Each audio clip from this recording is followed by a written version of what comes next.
Andai Mabes TNI mau buat acara nuzul Quran, dibuat di ruang kecil, meja ngaji, selesai, foto-foto selesai. Tapi ini syiar, show force, menunjukkan kekuatan, bukan ingin menghinakan, bukan ingin merendahkan. Begini cara memuliakan Al-Quran. Al-Quran dimuliakan. Lama lagi. Rasanya jam ini tak bergerak. Beli Quran, pulang ke rumah, baca sendiri, pahami sendiri, nyasar sendiri. Baca. Alamaso. Kok alamaso? Sampean ngajinya di mana? Guru saya ada. Siapa gurunya? Google.com. 4 mata bisa Pak Ustaz? Kata Ustaz Hasanuddin, jangan kan 4, 3 pun bisa. Baca. Dia hafal Quran, nggak pakai mata pun bisa baca.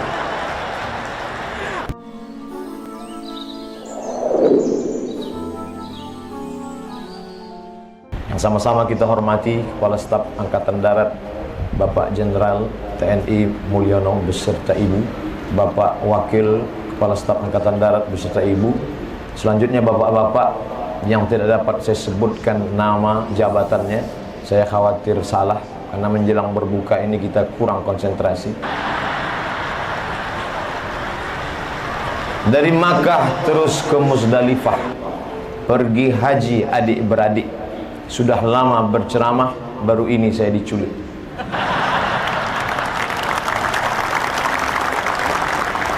Yang besar tak dihimbau gelar, yang kecil tak disebut nama. Insya Allah kita semua dimuliakan Allah Subhanahu wa Ta'ala. Amin ya Rabbal Alamin.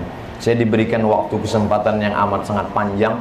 Insya Allah petang ini kita akan berbuka pada pukul 5.47. Dan inilah ceramah terpanjang, karena penantian azan maghrib itu luar biasa.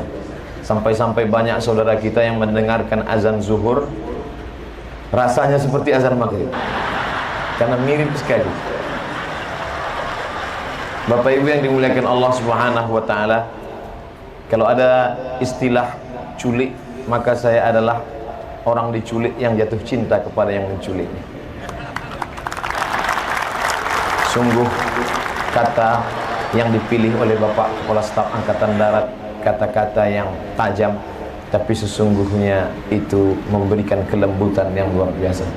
Saya disambut, dijemput dari Bogor, dari markas Islamic Center Az-Zikra sampai kemari dengan pengawalan yang luar biasa. Kemudian disambut, biasanya saya datang menemui para pejabat, tapi hari ini saya yang didatangi ke kamar, diucapkan selamat datang, disambut, diajak berfoto. Lalu kemudian saya kira foto-foto ini kalau saya share akan menaikkan rating insyaallah.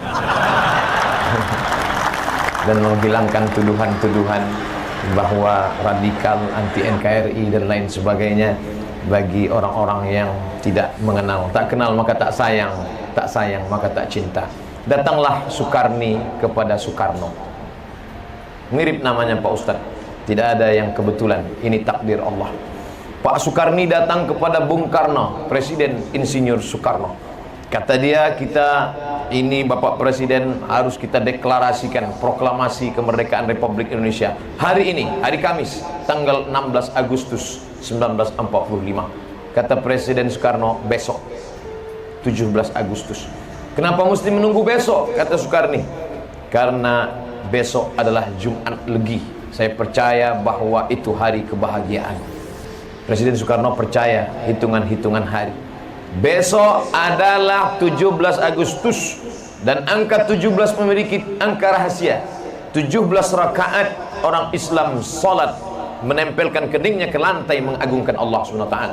17 Ramadan turunnya Al-Quran. Dan angka 17 merupakan angka yang saya pilih, bukan hari ini Kamis. Dan jangan lupa besok hari Jumat, induk dari segala hari adalah Sayyidul Ayyam, hari Jumat. Dan besok juga Jumat yang jatuh pada bulan suci Ramadan, karena 17 Agustus 1945 jatuh pada tanggal 9 Ramadan. Bertemu dua kemuliaan, Sayyidul Ayyam, induk segala hari-hari Jumat, Sayyidus Syuhur, induk dari segala bulan, bulan Ramadan. Maka 17 Agustus 1945 dipilih menjadi hari kemerdekaan bangsa Indonesia. Allahu Akbar. Orang yang berteriak Allahu Akbar tidak menghilangkan nasionalismenya. Orang yang cinta kepada NKRI tidak menghilangkan Allahu Akbarnya. Dari mana dibenturkan antara nasionalisme dengan kemerdekaan? Dari mana dibenturkan antara Allahu Akbar dengan kecintaan dengan negara Kesatuan Republik Indonesia? Maka orang yang tidak mengerti sejarah, orang yang tidak paham bagaimana negeri ini, bangsa ini merdeka. Negeri ini, bangsa ini merdeka karena teriakan Bung Tomo, Allahu Akbar. Dan pada tanggal 9 Ramadan 17 Agustus 1945, orang-orang yang lapar yang menggerek bendera itu, Presiden Soekarno, Bung Hatta, setelah merdeka, setelah bendera itu tegak di atas kepala mereka, Bung Karno mengangkat tangannya, berdoa, bersyukur kepada Allah Subhanahu wa taala. Pada mukaddimah preambul Undang-Undang Dasar 1945 dinyatakan, atas berkat rahmat Allah Subhanahu wa taala dan keinginan bangsa Indonesia yang luhur, karena orang yang puasa berteriak menggetarkan nyawa itulah, maka Belanda itu lari potang-panting kembali ke Amsterdam. Andai yang berteriak itu orang kenyang, Belanda tidak akan takut. Orang lapar itu teriakannya luar biasa. Kalau tidak percaya, mari kita dengarkan teriakan orang lapar. Allahu Akbar. Luar biasa. Coba nanti habis berbuka kita teriak Alhamdulillah. Artinya apa? Sekarang kita mengalami ada dua fobia. Yang satu fobia Islam, dia takut mendengar teriakan Allahu Akbar. Yang satu fobia nasionalisme, dia takut melihat kebangsaan. Ini keduanya tidak benar. Ketika kita mengatakan Allahu Akbar, hubbul watan minal iman, cinta tanah air adalah bagian dari keimanan. Tanggal 19 Desember tahun 1948, saat itu Belanda mulai agresi kembali. Maka pada saat itu juga Presiden Soekarno diminta oleh Panglima Besar Jenderal Sudirman untuk mengumumkan bahwa negara darurat, kita harus melawan Belanda. Tapi pada saat itu Presiden Soekarno tidak sampai hati karena Presiden Soekarno khawatir ini Panglima Besar Jenderal Sudirman dalam keadaan sakit. Tapi rupanya sakit itu hilang dari dirinya karena semangat yang luar biasa. Maka dia tetap melawan. Tanggal 19 dia melawan, tanggal 25 dia tertangkap. Dan pada saat itu, atas jasa dalam tanda kutip pengkhianatan seorang anak bangsa, warna kulitnya sama dengan kita, wajahnya sama dengan wajah kita, hidungnya sama dengan hidung kita, bahasanya bahasa sama dengan kita, tapi hatinya berkhianat kepada Belanda. Akhirnya pasukan Tentara Nasional Indonesia ditangkap, dikepung oleh Belanda. Tapi Jenderal Besar Sudirman otaknya cerdas luar biasa. Begitu dia tahu kita akan dikepung, ditangkap, dia kumpulkan semua pasukan, dia ajak berzikir tahlil, afdhul zikri la ilaha illallah. Mereka bertahlil beramai-ramai, la ilaha illallah, la ilaha illallah, la ilaha illallah. Apa yang terjadi? Keajaiban muncul. Belanda menembak pengkhianat itu karena menyangka ini informasi bocor, tidak benar. Kamu katakan ada presiden, ada jenderal, ada panglima besar, mana yang ada orang yang sedang tahlilan? Ternyata Belanda tahu juga mana tahlilan. Katanya ada panglima besar, yang ada orang tahlilan. Kamu pembohong, ditembak mati itu pengkhianat. Dunia tidak dapat, akhirat melayang, mati dalam keadaan mati konyol. Lalu setelah peristiwa itu selesai, Jenderal Besar tidak tertangkap, mereka datang berlomba-lomba menjumpai Jenderal Sudirman. Jenderal, ya, apa jimatnya sampai tidak tertangkap? Mereka sangka Jenderal Sudirman jimatnya diikat di tangan, diikat di pinggang. Mereka sangka ada keris kecil yang diletakkan di dompet. Ini bahaya kalau keris kecil kita letakkan di dompet, nanti kerisnya patah, pantat tertusuk. Apa itu jimat Jenderal Besar Sudirman? Jenderal Sudirman tersenyum. Kamu tahu jimatnya 3. Yang pertama, wudhu tidak pernah putus. Jenderal Besar Sudirman tidak pernah putus wudhunya. Sampai pada saat dia sakit, sampai saat digotong, wudhu tidak pernah putus. Yang kedua, sholat berjamaah. Karena dia adalah orang yang tak pernah tinggal sholat berjamaahnya. Sampai perang sekalipun, dia amalkan syariat yang diajarkan Nabi Muhammad SAW. Sholat khauf, sholat dalam keadaan ketakutan, disusun 2 pasukan berbaris. Itu yang diajarkan Nabi pada bala tentaranya.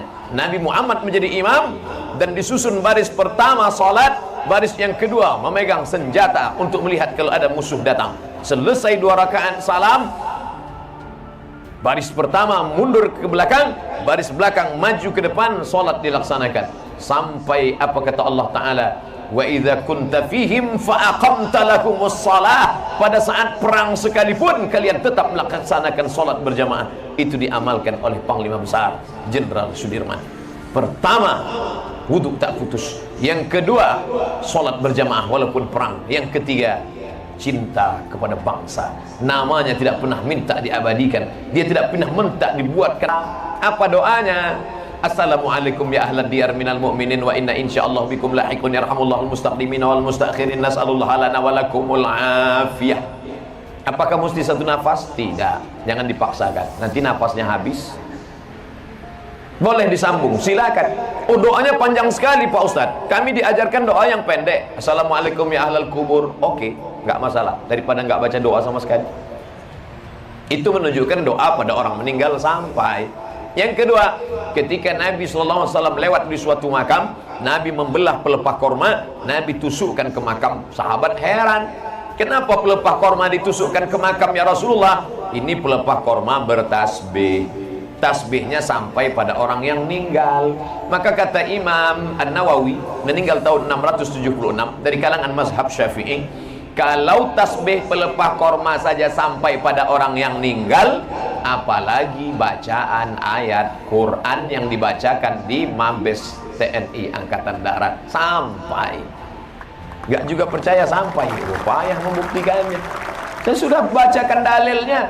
Sahabat Nabi namanya Abdullah bin Umar bin Khattab, anak kandung Umar bin Khattab. Dia berpesan, nanti kalau aku meninggal, di atas makamku bacakan pada bagian kepalanya awal Al-Baqarah, pada bagian kakinya akhir Al-Baqarah. Awal Al-Baqarah 5 ayat, bagian kaki Al-Baqarah 3 ayat. Lillahi ma fis samawati wa ma fil ard. Disebutkan oleh Imam Ibnu Qayyim Al-Jauziyah dalam kitab Ar-Ruh, murid Imam Ibnu Taimiyah. Itu menunjukkan bacaan Quran sampai. Dalilnya sudah, tetap juga ngotot, nggak percaya. Saya nggak yakin. Nama sampean siapa? Nama lengkap. Untuk apa Pak Ustaz? Nanti kalau mati saya kirim Fatihah. Kalau nggak sampai, cepat-cepat kasih kabar. Nggak usah dipermasalahkan. Yang mau setuju baca, yang nggak baca ya nggak apa-apa. Tapi saya tetap request pesan, nanti kalau Bapak Ibu dapat pesan SMS, WA, Ustadz Somad sudah meninggal dunia, kirimkanlah Fatihah ke Riau, insya Allah sampai, tanpa sebutkan alamat. Untuk Abdul Somad nggak perlu sebut titel pun sampai. LCMA lagi cemas menghadapi anggota TNI. Bapak Ibu yang dimuliakan Allah Subhanahu wa Ta'ala, saya tadi menduga di tengah jalan, ini pertama kali ceramah di Mabes TNI. Adapun di Riau saya diundang di Korem Wirabima. Hari ini saya ketemu dengan Bapak mantan Danrem, kenangan kami yang lama. Saya tak pernah melupakan beliau. Setiap ceramah saya selalu ingat beliau. Kenapa? Karena baju ini dari beliau. Saya biasa pakai baju polos-polos saja. Tapi kalau pakai baju ini ada bunga-bunganya. Jamaah nanya, baju Ustadz kok berbunga? Menunjukkan suasana hati sedang berbunga-bunga. Bapak Ibu yang dimuliakan Allah Subhanahu wa Ta'ala, almar'u ma'aman ahab. Orang akan tetap bersama dengan siapa yang dia cintai, walaupun dia sudah meninggal dunia. Hati kita masih bersama dengan Panglima Besar Jenderal Sudirman. Hati kita bersama dengan Presiden Soekarno. Hati kita bersama dengan para penegak bangsa. Kenapa? Karena jasa-jasa mereka. Itulah yang dikenang. Pisang emas bawa berlayar, masak sebiji di dalam peti. Hutang emas dapat dibayar, hutang luar negeri dibawa mati. Salah, hutang budi dibawa mati. Kalau kita sudah berhutang budi pada orang, kita akan bawa mati. Maka jangan sampai kita berhutang budi. Mau tidak mau, suka tidak suka, saya sudah berhutang budi. Kenapa? Akan dikawal 6 poreder menuju IPB. Masya Allah. Dulu saya waktu kecil di kampung, kalau sudah mendengar suara ini pasti 2 pejabat dengan orang mati. Bunyi ustadz keluar dari mobil. Masya Allah. Hanya Allah saja yang bisa membalas budi baik ini. Man ahsana ilaikum. Siapa yang pernah berbuat baik pada kamu, fakafi'uhu, balas budi baiknya. Kalau kamu tidak sanggup membalasnya, doakan mereka. Ya Allah, panjangkan umur para pemimpin-pemimpin kami yang ada hadir di sini. Sehatkan badan mereka supaya bisa menolong NKRI ini sebagai negeri yang dihormati di tengah dunia ini, ya Allah. Andai mereka mati, jadikan mereka sebagai orang-orang yang syahid karena sudah membela negeri ini. Orang yang syahid tidak merasakan empat. Yang pertama, tidak merasakan sakaratul maut, melainkan seperti kal-qarsi, seperti cubitan pada tangan. Indahnya mati. Tiap pagi, tiap petang, tiap malam kita berdoa, Allahumma hawin alaina fi sakaratil maut. Ringankan kami waktu sakaratul maut. Kematian seperti tebasan pedang di tempat yang sama beratus kali. Kematian seperti kulit kambing, kambing dikuliti hidup-hidup. Kematian seperti mata kail pancing ditarik dari kulit yang basah. Tapi keindahnya kematian mereka yang syahid, para tentara kita yang membela negara kesatuan Republik Indonesia. Nun, di tengah perbatasan, di sana tempat para pemberontak, gugur mereka, menangis istrinya. Wala taqulu lima yuqtalu fi sabilillahi amwat. Jangan katakan mereka mati, bal ahya, mereka hidup. Walakin la tash'urun, kalian yang tidak merasakan bagaimana kehidupan mereka yang begitu indah. Mereka yang syahid bukan yang meledakkan dirinya membawa kompor.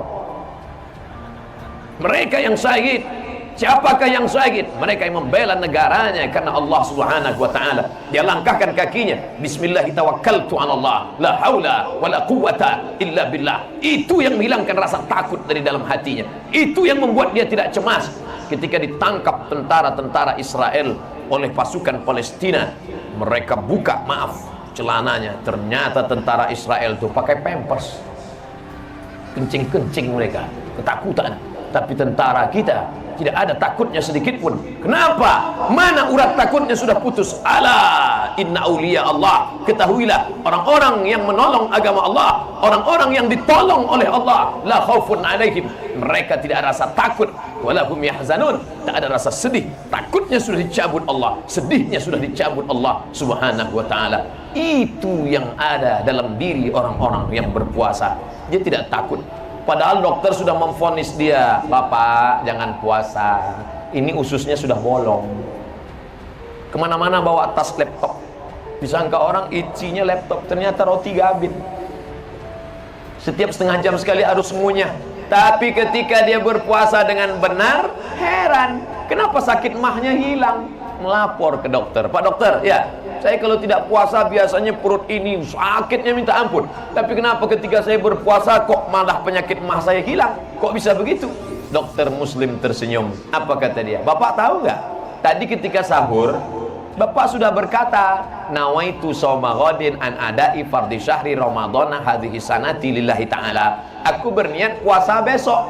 Maka ketika Bapak berniat, otak Bapak sudah memprogram, hai usus, besok nggak ada nasi, besok nggak ada lontong sayur, besok nggak ada ayam penyet, besok nggak ada ayam pop, besok nggak ada rendang. Maka pada saat itu semua organ tubuh Bapak sudah siap. Maka pada saat makan jam siang, jam sore, dia tidak akan mengeluarkan zat asam lambung. Kenapa? Karena dia tahu, wahai usus, kamu keluarkan zat asam lambung untuk mencerna nanti ketika azan maghrib berkumandang. Itu mukjizat Al-Quran, Allah yang kasih tahu. Tapi hari ini orang tidak percaya. Alhamdulillah, kita sedang memperingati nuzul Al-Quran. Banyak sekali peristiwa-peristiwa. Tunjukkan di mana orang bisa hafal kitab suci sampai hari ini. 30 juz, 114 surat.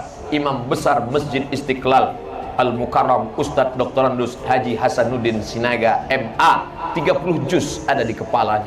Beliau hafal Quran. Tadi Quran tak beliau buka, tutup aja, pejam mata. Beliau kalau pejam mata, nampak semua 30 juz. Al-Baqarah, Al-Imran, Al-Ma'idah, An-Nisa, Al-An'am, Al-Anfal, semua ada. Coba kita, kolak 2 mangkuk. 30 juz di kepalanya, Pak. Ibu berapa? 2 juz, Pak Ustadz. Juz pokat, juz melon. 30 juz di kepalanya. Cita-cita ibu saya yang tidak tercapai sampai sekarang adalah ingin menjadi anak hafal Quran. Saya pulang membawa 2 ijazah, kiri LC, kanan MA. LC dari Al-Azhar Kairo, MA dari Maroko. Mak, aku bawa pulang LC MA. Kau nggak hafal Quran? Di Mesir nggak ada ngapal Quran? Ada, 4 tahun. Tingkat 1, 2 juz. Tingkat 2, 2 juz. Tingkat 3, 2 juz. Tingkat 4, 2 juz. LC 8 juz. Pulang, sekarang min. Setiap naik pesawat hilang 2 juz.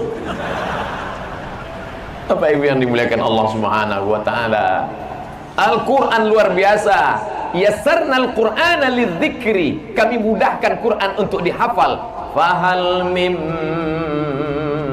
muddakir, adakah yang mau menghafalnya? Adakah yang mau mengingatnya?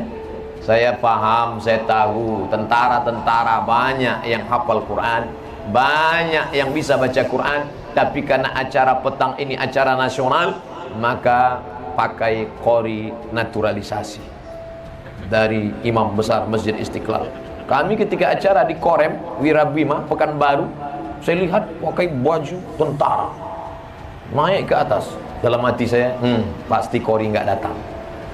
Ternyata qori. Saya minta direkam, upload ke YouTube. Supaya apa? Supaya anak-anak yang melecehkan Al-Quran, yang menginjak Al-Quran, melihat itu gemetar dia. Kamu yang ngejek-ngejek Quran, kamu ngejek Quran kan karena selama ini yang baca Quran tuh ustaz, kamu sepelekan. Nih, tentara baca Quran. Melihat gambar tuh, mencret dia langsung. Bapak-bapak dari tentara, bapak nggak perlu ceramah, bapak nggak perlu kultum, cukup dengan seragam tentara, sholat di masjid, Allahu Akbar. Saya tinggal nunjukkan ke anak-anak, lihat tuh, lihat, tentara pakai pistol besi sholat. Ini pistol air nggak sholat. Lihat tuh, tentara jenderal bintang 4 sholat. Ini bintang 7 nggak sholat, pusing kepala. Bangga kita luar biasa. Jadi itulah hebatnya. Makanya saya ketika tamat sekolah dulu, ada yang jadi tentara, ada yang jadi polisi, ada yang jadi pegawai, ada macam-macam. Sekarang alhamdulillah reuni, hidup lagi grup, kebanggaan luar biasa. Saya dijemput di bandara Kuala Namu, Sumatera Utara, matang tentara pakai baju seragam. Assalamualaikum, waalaikumsalam. Ingat Somad? Loh, dia nggak manggil ustaz. Somad gitu, siapa? Kawan satu kelas dulu. Masya Allah. Di Aceh juga begitu, di Banda Aceh. Kawan satu kelas dulu. Masya Allah, bangga saya. Begitu ketemu, langsung saya ajak foto. Foto. Untuk apa? Supaya ngejek-ngejek saya, supaya jangan lagi ngejek saya. Bapak Ibu yang dimuliakan Allah Subhanahu wa taala, tolong agama Allah ini dengan seragammu, tolong agama Allah ini dengan kekuasaanmu, tolong agama Allah ini dengan jabatan yang ada di tanganmu. Pulang saya dari Maroko tahun 2008 bulan Ramadan, sekarang 2018 bulan Ramadan, genap 10 tahun saya sudah pulang ke pangkuan Ibu Pertiwi, Negara Kesatuan Republik Indonesia. Secara tak langsung ini hadiah terbesar yang diberikan Allah. Abdul Somad, 10 tahun kau ceramah, kuberikan kau hadiah terindah, ceramah di Mabes TNI Angkatan Darat. Masya Allah. Pulang saya, tiba-tiba datang 3 orang bapak-bapak. Ustaz Somad, apa yang bisa kami lakukan untuk menggoncang negeri ini? 3 orang ini semuanya tiga-tiga udah pensiun, tangannya bergoncang. Dalam hati saya, apa yang mau kita lakukan? Kalau mau menggoncangkan ketika ada kekuasaan, kalau begitu orang yang minoritas, saudara-saudara kita akan teraniaya. Tidak. Karena Al-Quran mengajarkan wa ma arsalnaka illa rahmatan lil alamin. Allah menurunkan agama ini rahmatan, menjadi rahmat bagi semesta alam.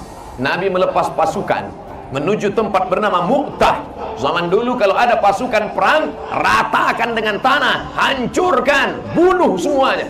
Tapi pesan Nabi Muhammad sallallahu alaihi wasallam, satajiduna rijalan fis sawami, nanti kalian akan menemukan para pendeta di gereja-gereja. La ta'ridu lahum, jangan ganggu pendeta. La taqtulu sabiyan murdi'a, jangan bunuh anak kecil yang menyusui. Wa la taqtulu syaikhan faniya, jangan bunuh orang tua renta yang tidak berdaya. La taqta'unna sajaratan, jangan potong pokok kayu. La ta'qiranna nakhlan, jangan cabut pohon korma. La tahdimu buyutan, jangan hancurkan rumah.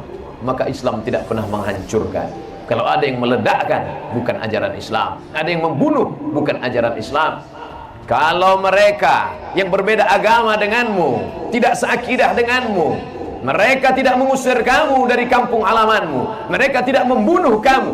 La yanhakumullahu 'anil ladzina lam yuqatilukum fid din. Mereka tidak mengusir kamu, tidak memerangi kamu. Antabarruhum, silakan buat baik kepada mereka. Kawan sekantormu, tetanggamu, kawan akrabmu. silakan berbuat baik pada mereka. Wa tuqsitu ilaihim, bersikap adil, jangan sampai kau tidak adil karena berbeda agama. Abdul Somad hari ini, 2 hari yang lalu, 3 hari yang lalu buka WA, masih dapat SMS dari teman, dari sahabat. Siapa namanya? Siapa namanya? Keluarga Tumpal Panjaitan, Donald Panjaitan, Natal Panjaitan. Selamat bulan puasa. Kita dulu berteman waktu kecil, kita dulu bertetangga berdekat rumah. Apa maknanya? Tidak ada permusuhan antara kami. Tapi kalau sudah dalam ritual ibadah, wala ana abidum ma'abadtum wala antum abiduna ma'abud lakum dinukum waliyadin. Makanya kalau nonton ceramah Ustaz Somad sampai habis baru komen. Ini bahayanya kalau nonton sama orang nggak punya paket. Bapak Ibu yang dimuliakan Allah Subhanahu wa taala. Ustaz, ya, saya satu kantor sama teman beda agama. Boleh nggak saya hadir acara pernikahan dia? Nikahnya di mana? Di hotel Pak Ustaz. Silakan datang. Ucapannya Pak Ustaz, selamat menempuh hidup baru. Semoga selamat sampai ke Pulau Harapan. Selamat dari pukulan ombak dihempas gelombang. Oh, itu ucapannya? Iya. Oh, jadi bukan ucapan barakallahu lakuma wa baraka alaikuma. Itu untuk yang sesama muslim, tapi niatnya baik semua. Oh gitu Pak Ustaz, ya. Setelah selesai foto-foto, silakan. Foto bukan ritual ibadah. Nanti makannya Pak Ustaz. Oh, kita kan sudah lama bertetangga, berteman, bersahabat, berkawan. Pasti dibuatkan Muslim food, makanan muslim. Silakan makan. Itu cateringnya muslim. Setelah makan Pak Ustaz, ya pulang. Ada yang satu setelah makan di sini mampir non muslim food. Ayo pulang, mampir. Itu teman saudara kita yang makan, kita di sini. Saya kuahnya aja Pak Ustaz. Nggak bisa. Kita ada aturannya. Menjaga kesatuan ini penting. Ada seorang ulama besar namanya Imam Al-Hasan Al-Basri dari Basrah, Irak. Dia sakit. Tetangganya turun ke bawah rumah bukit, tetangganya di atas Kristen non muslim turun ke bawah. Lalu ketika dia lihat sampai ke ruang tamu, mana Hasan Basri? Hasan Basri di kamar nggak bisa keluar. Oke, dia masuk ke dalam kamar, dia lihat ada ember di sudut kamar. Ini apa Hasan Basri? Ember nampung air. Airnya dari mana? Itu yang netes dari. Apa kata Allah? La syamsu yanbaghi laha an tudrikal qamar. Matahari tidak mungkin menabrak bulan, bulan tidak mungkin menabrak matahari. Wa kullum fi falaki yasbahun. Semuanya beredar di garis edarnya masing-masing. Kayaknya saya hafal ayat ini Pak Ustaz. Iya, Yasin. Yasin yang selalu ibu baca. Bapak habis maghrib ke isya kan selalu. Habis maghrib, isya, TV mati, HP mati, stop. Anak sini, baca. Sudah juz berapa? 5 apa? Juz 5? Enggak, Iqra 5. Baca. A, bataba, batata, batasa. Nah, anak nomor 2 sudah sampai mana? Baru mau ngaji Pak. Oke. Istri baca. Yasin. Loh, kok Yasin terus? Persiapan untuk papa. Apa sih sebenarnya isi Yasin itu? Ternyata Yasin bercerita tentang matahari tidak mungkin nabrak bulan, bulan nggak mungkin nabrak matahari. Wa kullum fi falaki yasbahun. Semua beredar di garis edarnya masing-masing. Tapi ternyata NASA, Badan Antariksa Amerika bingung. Ini matahari berjalan, bergerak atau diam? Bumi bergerak, bintang bergerak, Neptunus bergerak, Merkurius bergerak, Pluto bergerak. Nah, sekarang matahari ini bergerak atau tidak? Yang satu mengatakan matahari bergerak, yang satu mengatakan matahari enggak bergerak. Ternyata ikhtilaf juga mereka. Apa kata surat Yasin?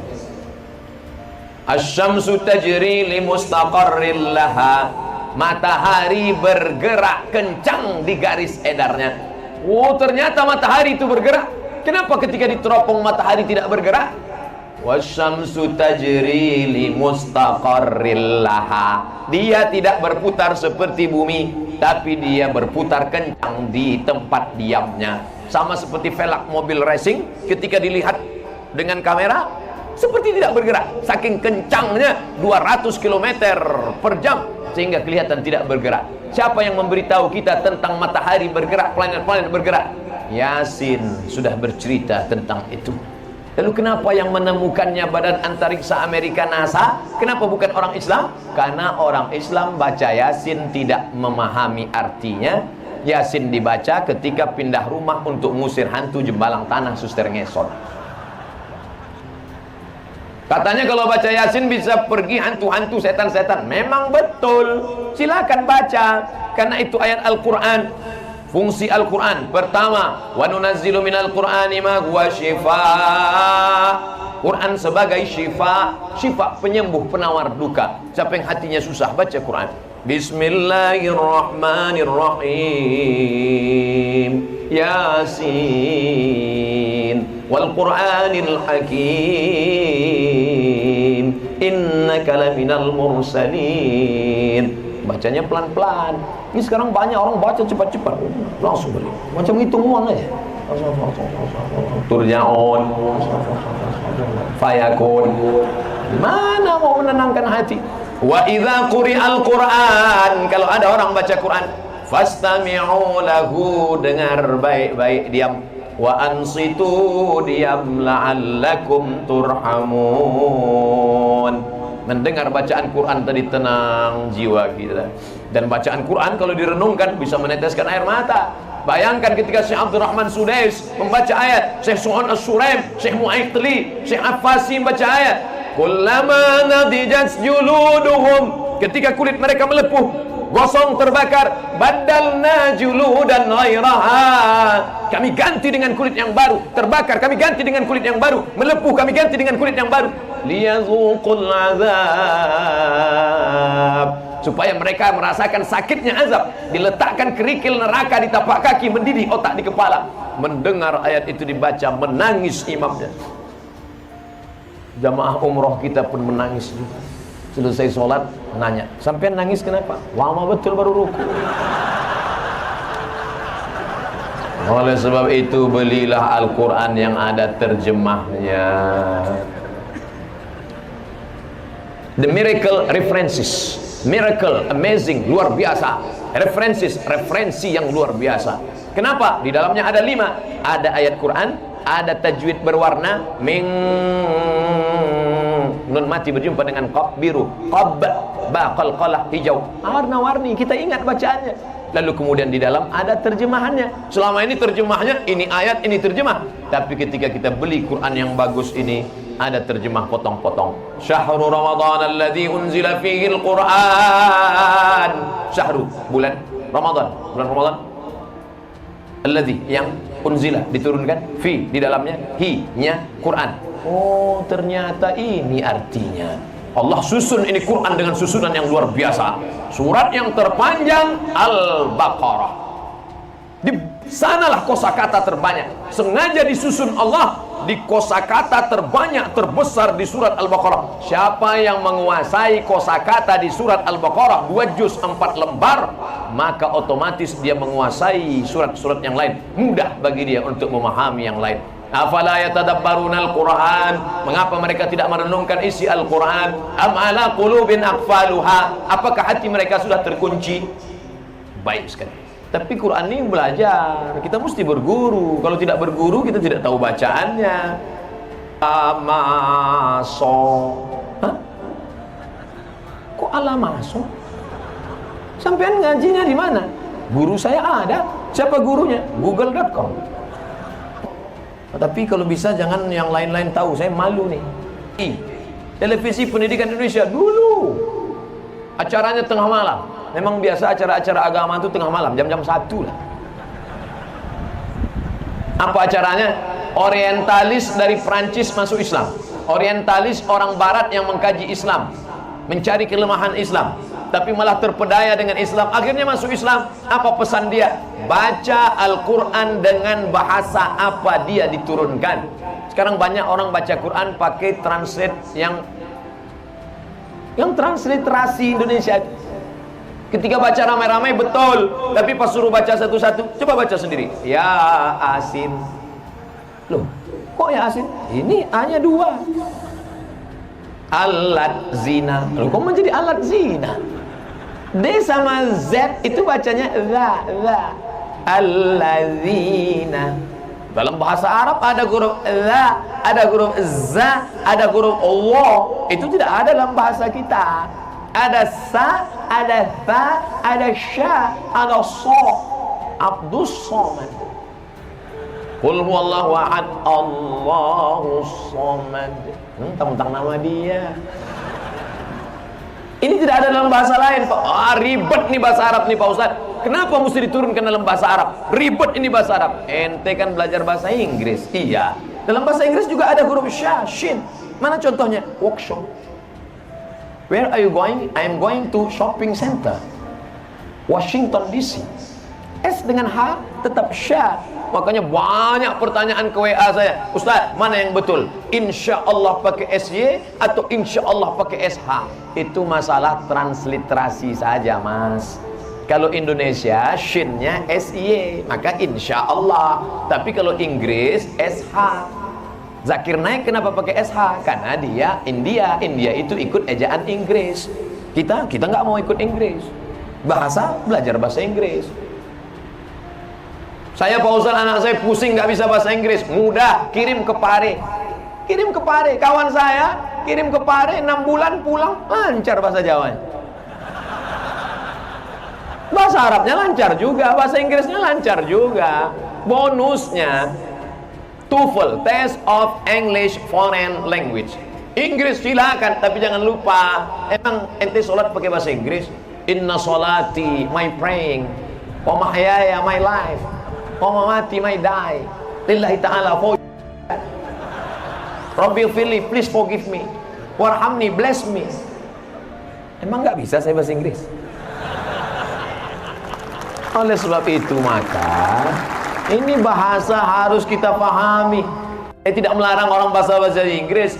Malah kami di Maroko jajahan Prancis.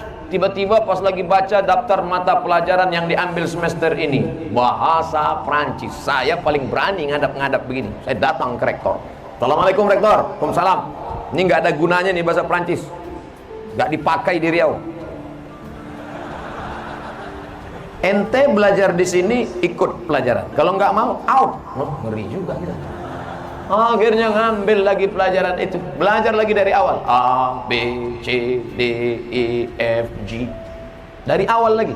Siapa nama kamu? Komong Tutapel. Nama saya Abdul Somad, Jumapel Abdul Somad. Saya mahasiswa di Darul Hadis Institute. Je suis étudiant à Darul Hadis Établissement. Saya tidak bisa bahasa Prancis, bisanya bahasa Arab dan Inggris.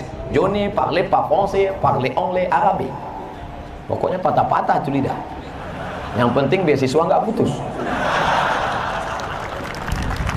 Artinya apa? Silakan anak-anakku, adik-adikku mau belajar bahasa, silakan. Ceramah Ustadz Somad akan diterjemahkan di dalam bahasa Mandarin, bahasa Inggris, bahasa Prancis oleh siapa? Anak-anak kita. Silakan, tolong agama Allah dengan kekuasaan, dengan kekuatan, dengan kecerdasan, dengan ilmu pengetahuan, tebarkan salam supaya jangan ada fitnah-fitnah, jangan ada fitnah. Ini semua kebaikan-kebaikan. Ghulibatir Rom, bangsa Romawi dikalahkan. Siapa yang mengalahkan Romawi? Persia. Persia mengalahkan Romawi. Ada dua blok, blok barat Romawi, blok timur Persia. Fi adnal ardi, di bumi terdekat. Terjemahan Al-Quran, coba perhatikan. Persia mengalahkan Romawi di bumi terdekat. Ternyata ditemukan sekarang terjemahan yang benar. Bukan bumi terdekat, tapi bumi terendah. Di mana bumi terendah? Dead Sea, laut mati. Dead mati, sea laut, Dead Sea, laut mati. Di Yordania. Ternyata di Yordania ada laut mati. Saking kan asinnya, ikan pun tidak hidup di dalam. Makanya banyak orang Indonesia, kawan kita, sahabat kita, tetangga kita pergi wisata ke laut mati, melihat kuil Petra, melihat keajaiban dunia. Tapi ada juga yang ingin dia capai di laut mati. Saya kemarin Pak Ustadz mandi di laut mati. Untuk apa? Ngirangin kudis, kurap, gatal-gatal. Garamnya dijual. Ternyata permukaan bumi yang terendah di bawah permukaan laut adalah laut mati. Al-Quran sudah bercerita 14 abad yang silam. Kawan saya SPOG, spesialis kandungan. Dia mengadakan seminar. Kebetulan kami diundang oleh salah satu stasiun TV berdua. Saya ayat-ayatnya, beliau tentang masalah kehamilan.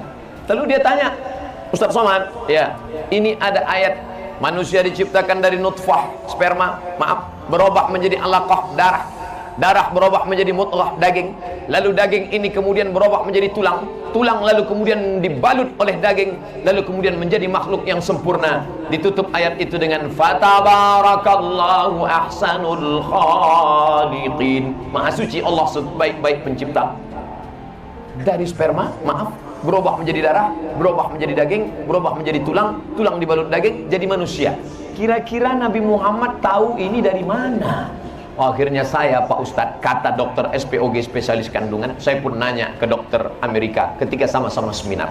Dokter, ya, our prophet said about mankind, ini Nabi kami pernah berkata tentang manusia, kata dia dari sperma berubah menjadi darah, berubah menjadi daging, berubah menjadi tulang, dengan detail, lengkap, persis seperti ilmu yang kita pelajari. What's your opinion about this? Bagaimana pendapat Anda tentang ini? Apa kata dia? Mungkin Nabi kamu itu sudah punya teleskop. Mereka susah menangkap itu, tapi kita yang beriman mudah saja percaya. Dari mana Nabi Muhammad yang buta huruf tidak bisa tulis baca bisa tahu proses kejadian manusia sedetail-detailnya? Al-Quran menyebutkan tentang itu 14 abad yang lalu, di tengah masyarakat buta huruf primitif yang tidak punya peradaban, bukan mengikut hatinya. In huwa illa wahyu yuha, melainkan wahyu dari Allah Subhanahu wa ta'ala. Itulah iman. Saya percaya dia nabi, saya percaya dia utusan Allah, bukan karena saya ikut bapak moyang datuk saya. Saya percaya dia utusan Allah karena saya melihat dalam Quran banyak sekali perkara-perkara yang tidak mudah masuk akal, tapi ada dalam akal manusia, yang dulu tidak mungkin ditemukan manusia, tapi terjadi kebenarannya saat ini. Sanurihim ayatina fil afaq, kami akan tunjukkan tanda-tanda kebesaran kami di atas langit. Wa fi anfusikum, di dalam diri kamu kami tunjukkan tanda-tanda bahwa Muhammad itu memang nabi kami. Afala taqilun, kenapa tidak berpikir? Afala tatafakkarun, kenapa tidak berpikir? Afala tatadzakkarun, kenapa kamu tidak berpikir? Lagi-lagi ilmu pengetahuan. Islam akan bangkit bukan dengan meledakkan kedutaan orang lain. Islam akan bangkit bukan dengan membunuh. Islam akan bangkit dengan menjunjung Al-Quran, memuliakan. Bagaimana cara memuliakan Al-Quran? Begini cara markas besar Angkatan Darat memuliakan Al-Quran, membuat pentas yang luar biasa. Rasanya saya masuk TV baru inilah sebesar ini. Masya Allah. Begini, saya tadi menduga waktu di jalan, Ustaz Somad, ini acaranya intern TNI Angkatan Darat saja. Dalam bayangan saya, paling 3 sok. Ternyata melimpah ruah. Hanya Allah saja yang memberikan kekuatan ini. Padahal sudah disiapkan kursi, mana tahu menggeletar, Ustaz nggak bisa berdiri. Allah memberikan, la haula wala quwata illa billah. Itu yang membuat bapak bisa tegar menghadapi musuh-musuh NKRI. Itu yang membuat bapak-bapak tentara kita bisa tegak berhadapan membela negeri ini. Ada kekuatan dari Allah Subhanahu wa ta'ala. Dia selalu berkata la ilaha illallah. Saat lahirnya dibisikkan ke telinga sebelah kanan, asyhadu an la ilaha illallah. Bagi yang di dalam belum azan. Yang nggak nonton, oh sudah, belum. Ini baru contoh aja. Saat saya lahir, ayah saya yang membisikkan ke telinga saya sebelah kanan, asyhadu an la ilaha illallah. Saat saya lahir, ayah saya. Saat anak lahir, begitu juga. Saat cucu saya lahir, anak saya yang akan mengazankan dia. Waktu anak Ustaz lahir, ya, lahir dia 1 Muharram. Pandai dia nyari tanggal. Assalamualaikum. Waalaikumsalam. Ini Ustaz Abdul Somad. Betul. Bisa datang ke rumah sakit, ini mau melahirkan. Saya sedang ada acara nih menyambut 1 Muharram. Jadi gimana Pak Ustaz? Ya lahir aja, masa nunggu saya pulang? Setelah pulang baru saya mengazankan ke telinga. Datang bidan, kata dia, Pak, anaknya pegang gini, kepalanya di sini ya. Dia ajari saya. Dalam hati saya, kamu mau ngajari saya. Dia nggak tahu saya Ustaz, karena saya pakai kemeja, digulung, nggak pakai peci. Dia sangka mahasiswa semester 7. Saya azankan anak saya, Allahu Akbar, Allahu Akbar. Tapi tak sanggup saya sampai akhir, meleleh air mata. Apa yang kau tangiskan ayah? Apa yang kau tangiskan Somad? Apa yang kau tangiskan? Aku menangis saat kau lahir ke alam fana ini. Aku membisikkan telingamu, la ilaha illallah. Aku tak minta banyak padamu, nak. Aku tak ingin kau punya kekuasaan tapi kau lupa Allah. Aku tak ingin kau kaya tapi kau tidak tolong agama Allah. Yang kuinginkan cuma satu, saat aku mati meregang nyawa nanti, engkaulah yang membisikkan ke telingaku sebelah kanan, la ilaha illallah. Alhamdulillah, saudara-saudara kita, bapak-bapak kita, jenderal-jenderal kita, punya kekuasaan, punya pangkat, punya jabatan, masih ingat Quran, masih ingat anak-anak yatim. Tuh anak yatim di sana, usap kepalanya, salam, sapu kepalanya. Setiap helai rambutnya, fi kulli sya'ratin, setiap helai rambutnya hasanat, kebaikan-kebaikan.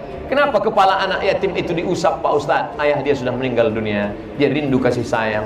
Anak-anak yatim, adik-adikku sekalian, menjadi yatim bukan kehinaan. Nabi Muhammad SAW anak yatim, Imam Syafi'i anak yatim, ulama besar Syekh Yusuf Qardawi anak yatim. Berapa banyak anak yatim? Adapun yang anak kaya-kaya, jangan bangga dulu, jangan berharap pada yang ada, jangan putus harap pada yang tidak ada. Berharap pada yang ada. Bapakku hebat, orang kaya, tapi betapa Allah mengambil nikmat hilang. Tapi kau yang belum tentu ada.